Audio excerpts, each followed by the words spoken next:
Assalamualaikum warahmatullahi wabarakatuh. Salam Rahayu, salam budaya. Ketemu lagi di Sobat Cakra Panorama. Kali ini Sobat Cakra Panorama akan mengulas tentang misteri dan keunikan Candi Dadi di Tulungagung, Jawa Timur. Sebelum aku mengulasnya ya teman-teman, gak ada salahnya kamu klik tombol loncengnya ya, agar kalian tidak ketinggalan video-video dari Cakra Panorama.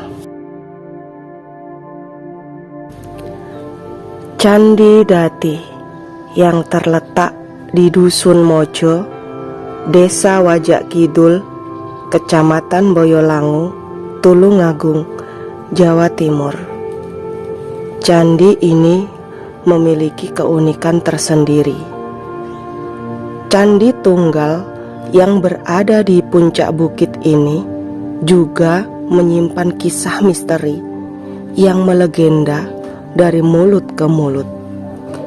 Candi Dadi berada pada ketinggian 360 meter di atas permukaan laut dan berada di tengah areal kehutanan RPH Kalidawir. Sebenarnya Candi Dadi merupakan bagian dari kompleks percandian karena Desa Wajak Kidul bagian selatan merupakan perbukitan. Pada 4 puncak perbukitan tersebut masing-masing terdapat 1 buah candi, dan Candi Dadi ada pada puncak tertinggi.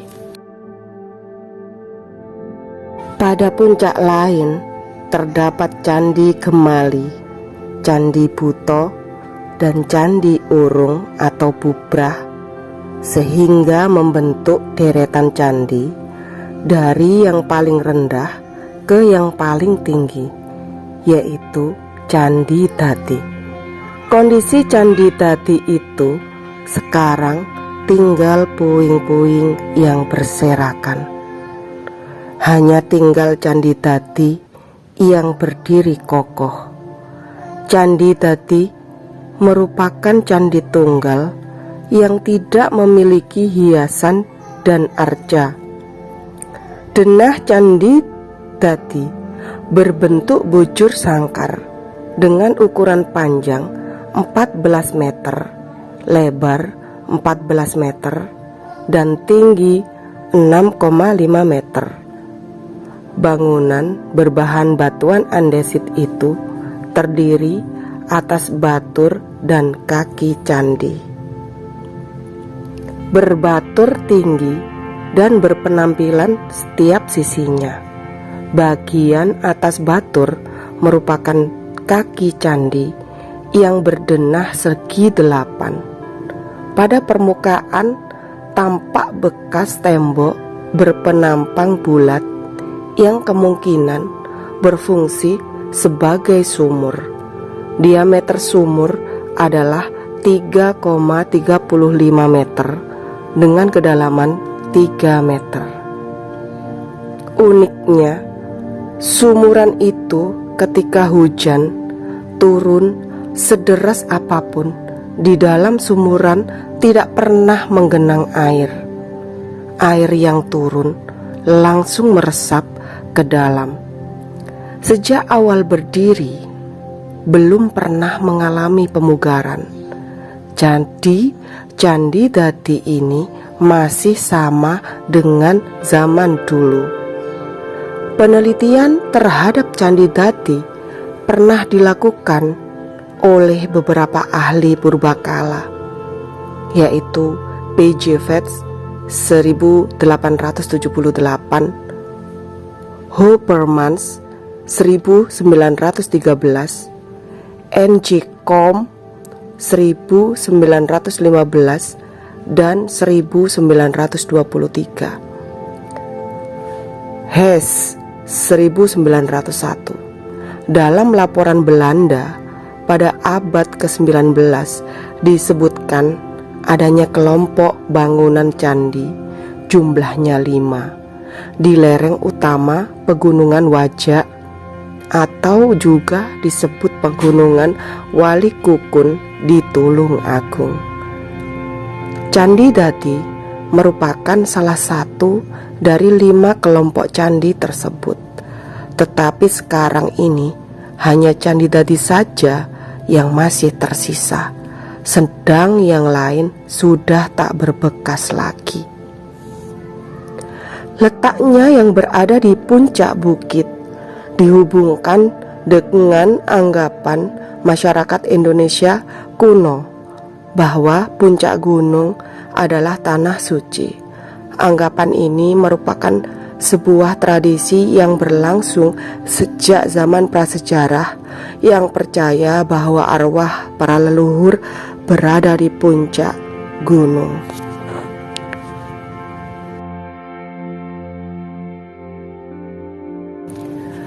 Berkenaan dengan paham tersebut, lingkungan alam di sekitar Candi Dadi memang sangat mendukung. Candi Dadi yang berada di puncak bukit dan langsung menghadap lembah Boyolangu di sebelah utaranya merupakan karya arsitektur yang menggambarkan sebuah kemegahan. Selain sebagai tempat pemujaan, dapat diduga Candi Dadi dahulu berfungsi juga sebagai tempat pengabuan pembakaran jenazah tokoh atau penguasa saat itu.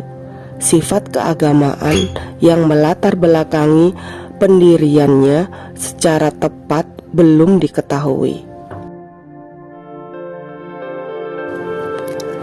Hal tersebut disebabkan tidak ditemukannya data yang mampu menunjang upaya pengenalannya secara langsung.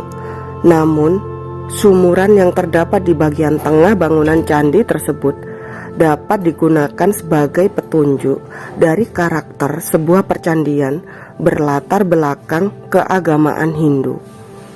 Diperkirakan Candi Dadi merupakan peninggalan sejarah pada masa kerajaan Majapahit sekitar akhir abad ke-14 hingga akhir abad ke-15. Candi Dadi juga syarat dengan aura mistis sekaligus keramat, terlebih jika dikaitkan dengan asal-usulnya. Konon dahulu kala ada seorang pangeran yang sengaja datang ke desa Kedung Jalin untuk melamar seorang putri cantik jelita. Sang putri sebenarnya tak ingin menerima lamaran, namun karena tidak bisa menolak secara langsung, dia pun mengajukan syarat. Sang pangeran harus bisa membangun 4 buah candi dalam kurun waktu 1 malam saja. Bagi sang pangeran, syarat tersebut tidaklah sulit dan membangun candi demi pujaan hatinya. Sang putri tak menyangka persyaratan yang diajukan ternyata dengan mudah dikerjakan, sehingga berpikir untuk menggagalkan usaha sang pangeran.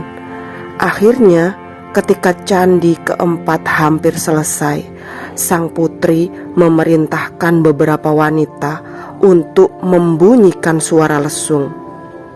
Mendengar suara lesung, sang pangeran menyangka hari telah berganti pagi, dan akhirnya pembangunan candi keempat terpaksa tak diselesaikan.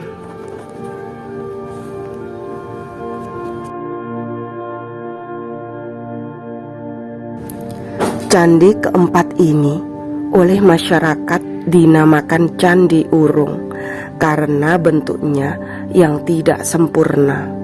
Kata urung sendiri berasal dari bahasa Jawa yang artinya belum.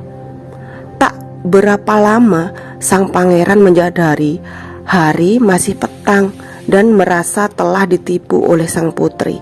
Dengan murkanya, sang pangeran mengutuk para wanita di desa itu takkan bertemu dengan jodohnya kecuali telah masuk usia tua. Sedang penamaan Candi Buto Karena menurut masyarakat, dulu di atas candi tersebut terdapat sebuah arca besar yang sekarang tidak kelihatan. Sedangkan nama Candi Gemali atau Lingga Gemali sendiri karena di sana terdapat lingga yang mempunyai makna kesuburan lelaki. Warga desa sekitar menganggap candi itu sebagai salah satu tempat keramat di Tulung Agung hingga saat ini.